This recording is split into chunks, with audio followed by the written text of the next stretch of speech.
येणाऱ्या काळात अहमदनगर शहरात महापुरुषांचे पुतळे उभारताना महापालिकेनं काळजी घ्यावी।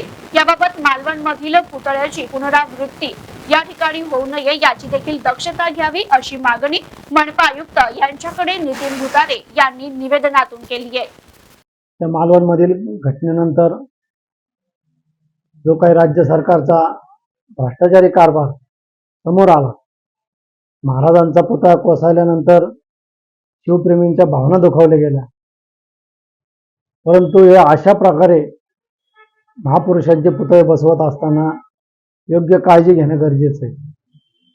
त्याच अनुषंगाने आज जर पाहिलं तर नगर शहरामध्ये नव्याने जवळपास 4 पुतळ्यांची उभारणी करण्यात येणार आहे। त्या निमित्तानेच मी आयुक्तांना निवेदन दिलं की प्रोफेसर कॉलनी चौकामध्ये छत्रपती संभाजी महाराजांचा पुतळा बसविण्यात येणार आहे। मायड्यामध्ये महात्मा ज्योतिबा फुले व सावित्रीबाई फुले यांचा पुतळा बसवण्यात येणार आहे। मार्केट चौकामध्ये डॉक्टर बाबासाहेब आंबेडकर यांचा पुतळा उभारण्यात येणार आहे व तसेच एसटी स्टँड चौकामध्ये जो आता छत्रपती शिवाजी महाराजांचा पुतळा आहे त्याच्या जागेवर नवीन प्रस्ताव ठेवण्यात आला आहे। त्याच्या जागेवर नवा मोठा पुतळा त्या ठिकाणी बसवण्यात भविष्यात येणार आहे।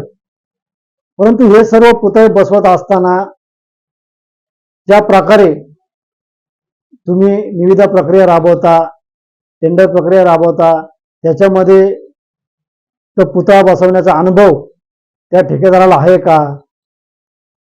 तो पुतळा बसवताना, तो पुतळा उभारताना महाराष्ट्र राज्यामध्ये कुठलाही पुतळा जो उभारायचा असेल तर तुम्हाला कला संचालनालयाची परवानगी घ्यावी लागते। मग ती परवानगी तुमच्याकडे आहे का? कला संचालनालयाला एक क्लेच्या स्वरूपात एक पुतळा सादर करावा लागतो व त्याच्या माध्यमातून ते तुम्हाला परवानगी देतात। जर तुम्ही मालवणमधली जर घटना पाहिली तर कला संचालनालयाने 6 फूट उंचीच्या पुतळ्याला मान्यता दिली होती, पण प्रत्यक्षात 35 फुटी पुतळा उभारण्यात आला। परंतु हे कुठेतरी करत असताना अशा काही गोष्टी झाकल्या गेल्या नाही पाहिजेत।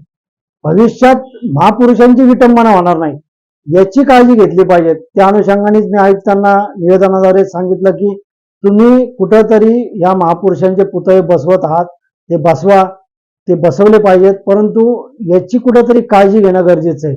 फक्त राजकीय अस्तित्वासाठी कुणी जर पुतळे बसवत असेल, फक्त राजकारणात म्हणून जयंतीला जायचं आणि आपण हार घालायचे आणि फोटो काढायचे याच्यापर्यंत पुतळे बसवले गेले नाही पाहिजे।